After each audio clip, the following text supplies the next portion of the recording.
ಯಾಕಪ್ಪ ಇಲ್ಲಿ ನಿಂತಿದ್ಯಾ? ಇನ್ನೇನು ಮಾಡಲಿ ಚಿಕ್ಕು, ನನ್ನ ಹೆಂಡತಿಗೆ ಅವಮಾನ ಆಗ್ತಿದ್ರು ತಡೆಯೋಕ್ಕಾಗಿಲ್ಲ. ಅವ್ರು ನನ್ನ ಲೈಫಿಂದ ಪರ್ಮನೆಂಟಾಗಿ ಹೊರಟೋದ್ರೇನೋ ಅಂತ ಅನ್ಕೊಂಡಿದ್ದೆ. ಆದರೆ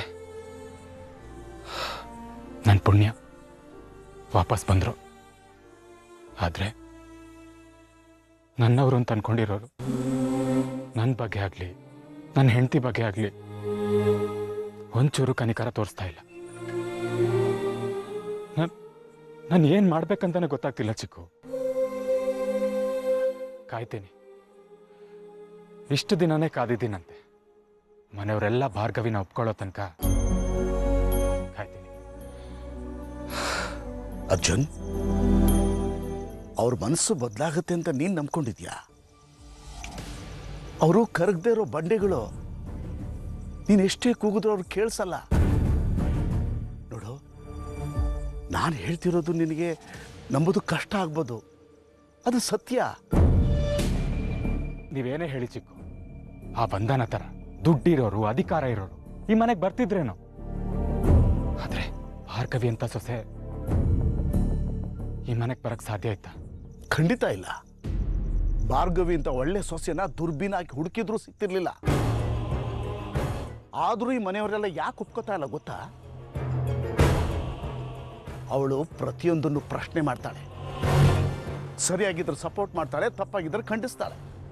ಆದ್ರೆ ಈ ಮನೆಗೆ ಅದೆಲ್ಲ ಬೇಕಿಲ್ವಲ್ಲ. ಈ ಮನೆಗೆ ಬೇಕಿರೋದು ಬಾವಿಯಲ್ಲಿನ ಕಪ್ಪೆ ನಿಂತು ನೀರಾಗಿರ್ಬೇಕು ಎಲ್ಲರೂ. ಇನ್ನು ನಮ್ಮ ಅಣ್ಣ ಹಿಟ್ಲರ್, ಅವನು ಹೊಗಳು ಬಿಟ್ಟರು ಅವನೇನು ಹೇಳಿದ್ರು ಸತ್ಯ, ಅವನು ಸುಳ್ಳು ಹೇಳಿದ್ರು ಅದನ್ನ ಸತ್ಯ ಅಂತ ಒಪ್ಕೋಬೇಕು. ಅಷ್ಟೇ ಯಾಕೆ, ನಾವೇನು ಮಾಡಬೇಕು, ಏನು ಮಾಡಬಾರ್ದು, ಹೇಗೆ ಜೀವನ ಮಾಡಬೇಕು ಅಂತ ನಮ್ಮ ಅಣ್ಣನೇ ಹೇಳ್ತಾನೆ. ಒಂದು ಕೈಯಲ್ಲಿ ಎಷ್ಟು ದಿನ ಚಪ್ಪಾಳೆ ಆಗುತ್ತೆ ಚಿಕ್ಕು? ನಾವು ಸರಿ ಹೋದ್ರೆ ಡ್ಯಾಡ್, ಮನೆಯವರು ಎಲ್ಲರೂ ಸರಿ ಹೋಗ್ಬೇಕಲ್ವಾ? ಅಯ್ಯೋ ಹುಚ್ಚ, 25 ವರ್ಷಗಳಿಂದ ನಾನು ನಿಮ್ಮ ಚಿಕ್ಕಮ್ಮ ಹೀಗೆ ನಿಂತಾರನೇ ಅನ್ಕೊಂಡಿದ್ವಿ.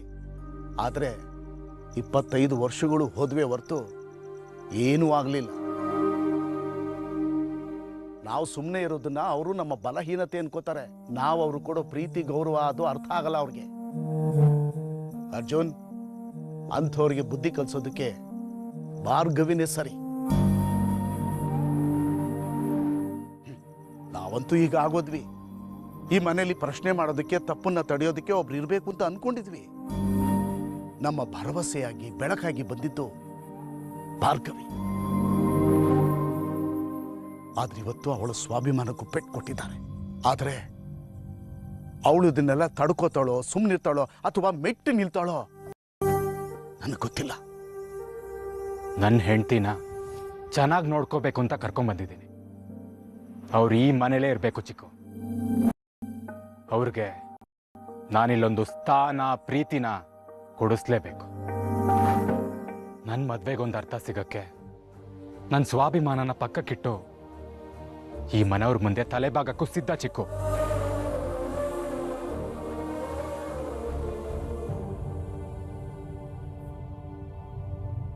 ಎಷ್ಟೊತ್ತು ಮೇಡಮ್ ಬರೋದು? ಕೇಳೋದನ್ನ ತರಬೇಕೋ ಬೇಡವೋ? ಮೇಡಮ್, ನೋಡಿದ್ರಲ್ಲ ಮೇಡಮ್, ಆ ಲಾಯರ್ಗೆ ಎಷ್ಟು ಚೆನ್ನಾಗಿ ಅವಮಾನ ಮಾಡಿದ್ವಿ ಅಂತ. ಅವಳು ಈ ಕೇಸ್ ತಗೊಳಕ್ಕೆ ಕೋರ್ಟಿಗೆ ಬರೋದಿರ್ಲಿ ಮೇಡಮ್, ಇನ್ಯಾವ ಕೇಸ್ ತಗೊಳಕ್ಕೂ ಕೋರ್ಟ್ ಕಡೆ ತಲೆನೂ ಹಾಕಲ್ಲ.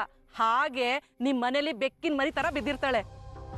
ಬಿದ್ದಿರೋದ್ ಬೇಡ, ಇವತ್ ಆಗಿರೋ ಅವಮಾನಕ್ಕೆ ಅವಳು ಮನೆಯಿಂದ ತೊಲಗ್ತಾ ಇದ್ಲು. ಅಷ್ಟೇ ತಾನೇ ಮೇಡಮ್? ನೆಕ್ಸ್ಟ್ ಟೈಮ್ ನೋಡಿ ಇನ್ನು ಭರ್ಜರಿ. ಅದನ್ನೆಲ್ಲ ನಾನ್ ನೋಡ್ಕೋತೀನಿ. ಇವತ್ತು ಎಲ್ಲೋ ಒಂದಷ್ಟು ಟೊಮ್ಯಾಟೊ, ಮೊಟ್ಟೆ ಎಸ್ದು ಅವಳು ಮಾನ ಕಳಿತೀರಾ ಅನ್ಕೊಂಡ್ರೆ ಅವಳು ಮುಖ ಎತ್ಕೊಂಡು ಓಡಾಡಬಾರ್ದು. ಹಾಗೆ ಮಸಿ ಬೆಳೆದಿದ್ದೀರ. ಅವಳಿರ್ಲಿ, ನನಗೆ ಒಂದು ಕ್ಷಣಕ್ಕೆ ಶಾಕ್ ಆಗೋಯ್ತು.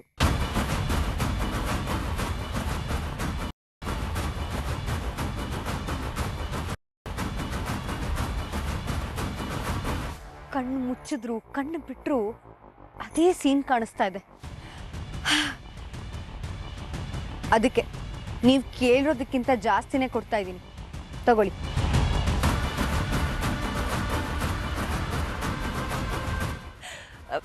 ಸರಿ ಮೇಡಮ್, ಯಾರಾದರೂ ನೋಡಿದ್ರೆ ಕಷ್ಟ ಆಗುತ್ತೆ.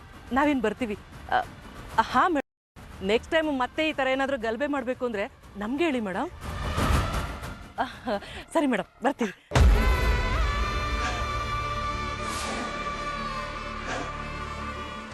ಮುಖಕ್ಕೆ ಮಸಿ ಬಳ್ಕೊಂಡು ಎಷ್ಟು ಮುದ್ದಾಗಿ ಕಾಣ್ತಿದೀಯ ಭಾರ್ಗವಿ. ನೋಡಕ್ಕೆ ಎರಡು ಕಣ್ಣು ಸಾಲದು. ನೀನು ನಂಬಿರೋ ಜನನೇ ನಿನ್ನ ಮುಖಕ್ಕೆ ಉಗಿದು ಮಸಿ ಬಳ್ದಿದ. ಎಲ್ಲ ಕಡೆ ಇದೇ ಸುದ್ದಿ ಬರುತ್ತೆ. ಅದೇನೋ ಜನಬಲ ಅಂತಿದ್ದೆ ಅಲ್ವಾ? ಇವತ್ತಿಗೆ ಆ ಬಲ ನಿನ್ನ ಮಾನ ಹೋಯ್ತು. ಪ್ರಾಣ ಉಳಿಸ್ಕೊಳ್ಳೋ ಆಸೆ ಏನಾದ್ರೂ ಇದ್ರೆ ಆದಷ್ಟು ಬೇಗ ಗಂಟು ಮೂಟೆ ಕಟ್ಕೊಂಡು ನೀನೇ ಜಾಗ ಖಾಲಿ ಮಾಡ್ತೀಯ. ಇನ್ನು ಮುಂದೆ ಅರ್ಜುನ್ ಜೀವನದಲ್ಲಿ ನಿನ್ನ ಅಧ್ಯಾಯ ಮುಗೀತು ಭಾರ್ಗವಿ.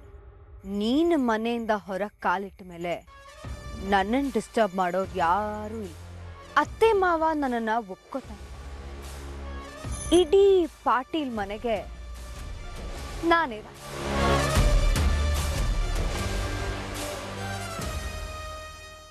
ಯಾಕೆ ಕಾಲ್ ಮಾಡ್ತಾ ಇದ್ದೀರಾ ನಂಗೆ? ಅರ್ಜುನ್ ಭಾರ್ಗವಿ ಮದ್ವೆ ಆಗಿರೋದನ್ನ ನೋಡ್ಕೊಂಡು ಹೋಗಿದ್ಯಾ? ನಿನಗ್ ಬಂದಿರೋ ಕೋಪಕ್ಕೆ ಚಂಡಮಾರುತನೋ ಸುನಾಮಿನೋ ಅಟ್ಲೀಸ್ಟ್ ಭೂಕಂಪನಾದ್ರೂ ಆಗತ್ತೆ ಅಂತ ಅನ್ಕೊಂಡಿದ್ದೆ. ಆದ್ರೆ ನೀನ್ ನೋಡಿದ್ರೆ ಅವ್ರನ್ನ ಅವ್ರ ಪಾಡಿಗವ್ರು ಬಿಟ್ಟು ನೀನೇನು ಯೋಚನೆ ಮಾಡ್ತಿಲ್ವಾ ವಂದನ? ಏನ್ ಕಿಂಡಲ್ ಮಾಡ್ತಿದ್ಯಾ? ಮತ್ತಿನ್ನೇನ್ ವಂದನ, ಇಲ್ಲಿ ನಡೀತಿರೋದನ್ನೆಲ್ಲ ನೋಡಿದ್ರೆ ನನಗೆ ಹೊಟ್ಟೆ ಉರಿತಾ ಇದೆ. ನಿನಗೆ ಏನು ಅನ್ಸ್ತಾನೆ ಇಲ್ವಾ? ನೋಡು ವಂದನ, ನಿನ್ನ ಮನ್ಸಿನಲ್ಲಿ ಏನಿದೆಯೋ ಏನೋ ನನ್ಗಂತೂ ಗೊತ್ತಿಲ್ಲ. ಆದ್ರೆ ಇಲ್ಲಿ ನಮ್ಮನೇಲಿ ನಾನು, ಅತ್ತೆ, ಚಿಕ್ಕತ್ತೆ ಎಲ್ರೂ ನೀನೇ ನಮ್ಮನೆ ಸೊಸೆ ಅಂತ ಕಾಯ್ತಾ ಇದ್ದೀವಿ. ಆ ಭಾರ್ಗವಿ ಅದ್ ಯಾವಾಗ ತೊಲಗ್ತಾಳೋ ಅಂತ ಕಾಯ್ತಾ ಇದ್ದೀವಿ. ಅಲ್ಲಿ ನನ್ನ ಅರ್ಜುನ್ ಜೊತೆ ಜಗಳ ಆಡ್ತಿದ್ದಾಳ ಅಥವಾ ಮನೆಯವ್ರಿಗೆಲ್ಲ ತೊಂದರೆ ಕೊಡ್ತಿದ್ದಾಳ? ಆದ್ರೆ ಸಹಿಸ್ಕೋಬಹುದಿತ್ತು ವಂದನ. ಆದ್ರೆ ಇಲ್ಲಿ ಬೇರೆನೆ ನಡೀತಾ ಇದೆ. ಏನ್ ಹೇಳ್ತಿದ್ದೀರಾ ನೀವು? ಅವರಿಬ್ರು ಒಂದಾಗೋದ್ರ? ಏನೋ ಗೊತ್ತಿಲ್ಲಪ್ಪ, ನಿನ್ನೆವರೆಗೂ ಅರ್ಜುನ್ ಜೊತೆ ಗುರ್ರ ಅಂತಿದ್ದೋಳು ಇವತ್ತು ನಗ್ನಗ್ತಾ ಇಬ್ರು ದೇವಸ್ಥಾನಕ್ಕೆ ಹೋಗಿದ್ದಾರೆ.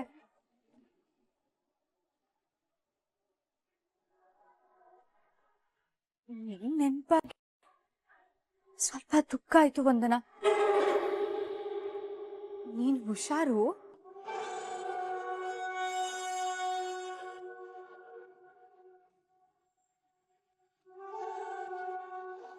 ಜಗಳ ಆಡ್ತಿದ್ದೋರು ನಗ್ತಾ ಆಚೆ ಹೋಗೋಷ್ಟು ಹತ್ರ ಆಗ್ಬಿಟ್ರಾ? ಅಂದ್ರೆ ಆ JP ಅಂಕಲ್ ಮಾತೆಲ್ಲ ಸುಳ್ಳಾಗೋಯ್ತಾ?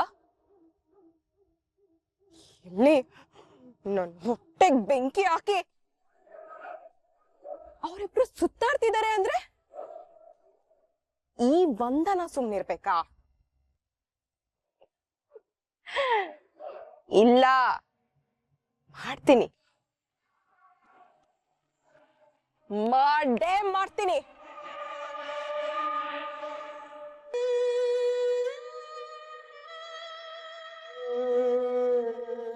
ಶಕುಂತಲಾದೇವಿ, ಅರೆ ಜೆಪಿ, ಬಾ, ಪದಬಂಧ ಬಿಡಿಸೋದಕ್ಕೆ ಸಹಾಯ ಮಾಡು. ನೀನು ಮಾಡ್ತಿರೋದು ಸ್ವಲ್ಪನೂ ಸರಿಗಿಲ್ಲ. ಹೌದಾ? ಆಕಾಶದಷ್ಟು ಅಗಲ, ಸಮುದ್ರದಷ್ಟು ಆಳ, ಎರಡು ಮನುಷ್ಯರಲ್ಲಿರುವಂತಹ ಭಾವನೆ.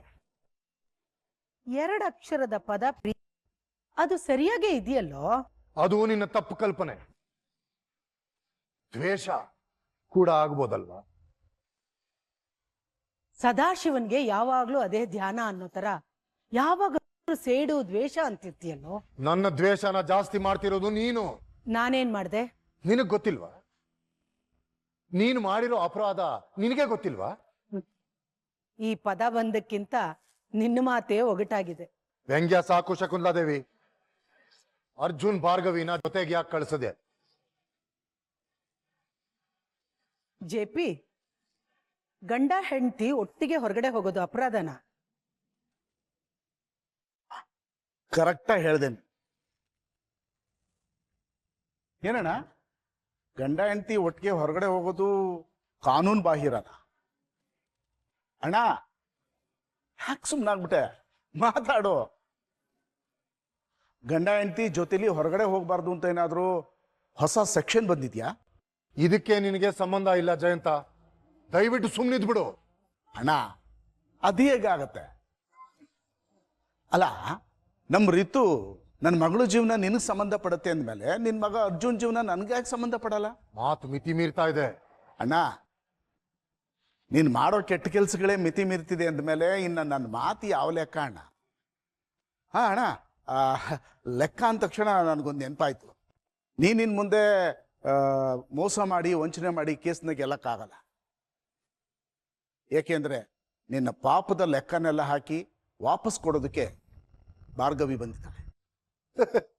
ಆ ಭಾರ್ಗವಿ ನನ್ನ ಮುಂದೆ ನಿಲ್ಲಕ್ ಧೈರ್ಯ ಇಲ್ಲದೆ ಮನೆ ನಾನೇನ್ ಮಾಡಕ್ಕಾಗತ್ತೆ? ಅಧಿಕಾರ ದುರುಪಯೋಗ ಪಡಿಸ್ಕೊಳ್ಳೋದು ನಿನಗೇನು ಹೊಸದಲ್ಲ. ಹೋಟ್ನಲ್ಲಿ ಸಾಲದು ಅಂತ ಈಗ ಮನೇಲೂ ಅಧಿಕಾರ ದುರುಪಯೋಗ ಪಡಿಸ್ಕೊಂಡು ಭಾರ್ಗವಿ ಕೆಲ್ಸಕ್ಕೆ ಹೋಗದೆ ಇರೋ ಹಾಗೆ ಮಾಡಿದ್ಯ. ಅಮ್ಮ, ಈ ರೀತಿ ಮಾಡೋದಕ್ಕೆ ಲೀಗಲ್ ಆಗಿ ಏನೋ ಹೇಳ್ತಾರೆ, ಅದೇನಮ್ಮ ಅದು? ಕೋಶನ್. ಅಮ್ಮ, ಅರ್ಥ ಆಗ್ಲಿಲ್ಲ, ಅದೇನು ಅಂತ ಬಿಡಿಸಿ ಹೇಳಮ್ಮ. ಅಂದ್ರೆ ನಮ್ಮ ಅಧಿಕಾರದ ಬಲದಿಂದ ಬೇರೆಯವ್ರನ್ನ ಹೆದರ್ಸಿ ಬೆದರ್ಸಿ ಒತ್ತಾಯದಿಂದ ಒಪ್ಸೋದು ಅಂತ ಅರ್ಥ.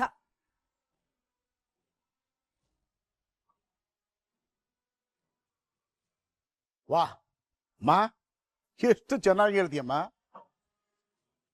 ಅಣ್ಣ, ನೀನು ಭಾರ್ಗವಿನ ತಡೆದಿದ್ದು ಹೀಗೆ ಅಲ್ಲ? ತುಂಬಾ ಹಾರಾಡ್ತಿದ್ದೀರಾ. ನಿಮ್ಮ ಪ್ರಯತ್ನದಿಂದ ಭಾರ್ಗವಿ ಅರ್ಜುನನ್ನ ಒಂದು ಮಾಡ್ಬೋದು ಅನ್ನೋ ಕನಸನ್ನ ಕಾಣಬೇಡಿ. ಅಣ್ಣ, ನಾವು ಕಂಡ ಕನಸು ಈಗಾಗಲೇ ನೆನಸಾಗಿದೆ. ಭಾರ್ಗವಿ ಮನೆಗೆ ವಾಪಸ್ ಬಂದಾಯ್ತು. ಇನ್ನು ನಾವು ಭಯ ಪಡೋ ಅಗತ್ಯನೇ ಇಲ್ಲ. ನಿಮ್ಮ ಈ ದಿಮಾಕ್ಗೆ ಆದಷ್ಟು ಬೇಗ ಉತ್ತರ ಕೊಡ್ತೀನಿ.